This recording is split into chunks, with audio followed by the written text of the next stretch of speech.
Good morning, John. On Monday, I did top 5 conspiracy theories, and then you did top 6 conjoined twins, and now I'm going back to top 5 because I just can't best you with the top 5 stories that should have been conspiracy theories but aren't because they're actually real conspiracy. So my friends, let's start this thing at the beginning with Operation Snow White. So you know the Church of Scientology, I did not put them in the conspiracy theories video. If Scientologists believe that we're all the reincarnated meat bodies of alien spirits of a race that came to the Earth 75 million years ago and were destroyed by their leader Xenu, then I'm fine with that. But we should take from that these are people who are okay thinking outside of the box. So during the 1970s, the Scientologists didn't like how the US government was getting all up in their face about how freaking weird they are. So they decided, to prove that they weren't weird, to destroy all government records that portrayed Scientology in a negative light. They did this amazingly effectively. They infiltrated 136 government agencies, they wiretapped people, they hacked computers. Operation Snow White included no less than 5,000 people, making it the largest infiltration of the US government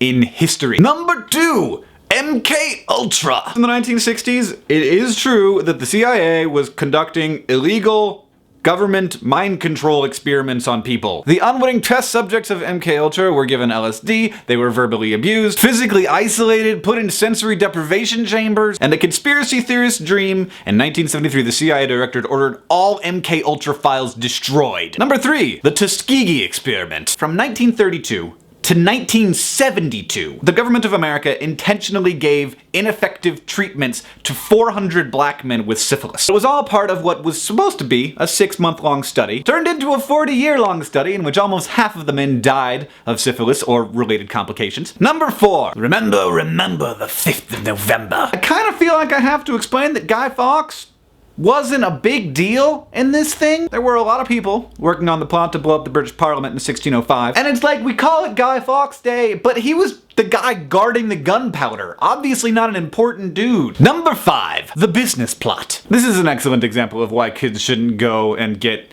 a face tattoo or something, because 10 years down the line, something that seems like a really good idea right now might very well seem like the worst idea ever. So in 1933, a group of wealthy American capitalists, including George W. Bush's grandfather, tried to overthrow Franklin Delano Roosevelt and install a fascist dictatorship. What? At the time, apparently it didn't seem like a bad idea. All the right-wingers were like, this guy Roosevelt is commieing up this place. All these government-created jobs being given to people of all socioeconomic statuses, races, and religions. Setting up a public works program, helping the poor. Commie. At that time, in the 30s, fascist dictatorships were kinda all the rage. It was working well in Italy, it was working well in Germany. So fascism seemed like a quick fix to these guys. Let's get ourselves a nice, charismatic general to run the country, and we'll do all the behind-the-scenes work. So they chose General Smedley Butler to lead their little military coup. But General Butler was like, what the frick, you guys? You didn't even look this up? Roosevelt and I are totally like buds. I love that guy. Why would I lead a coup against my man Frankie D? So Smedley spilled the whole plot to Congress. He was like, these guys tried to freaking overthrow the government, and they wanted me to be in charge afterwards. This is messed up. And somehow the conspiracy continues because none of the people who tried to overthrow the American government were ever brought up on charges. And there you have it, my top 5 actual conspiracies. John, I'll see you on Monday. End screen time. Thank you once again to my friend Jesslyn for helping us out with this episode and for not falling down the rabbit hole of conspiracy theories. Additionally, on my Let's Play channel, youtube.com/HankGames, I've decided that I'm going to start playing Lego Harry Potter as soon as I hit 15,000 subscribers. So if you want to see me playing a Harry Potter game,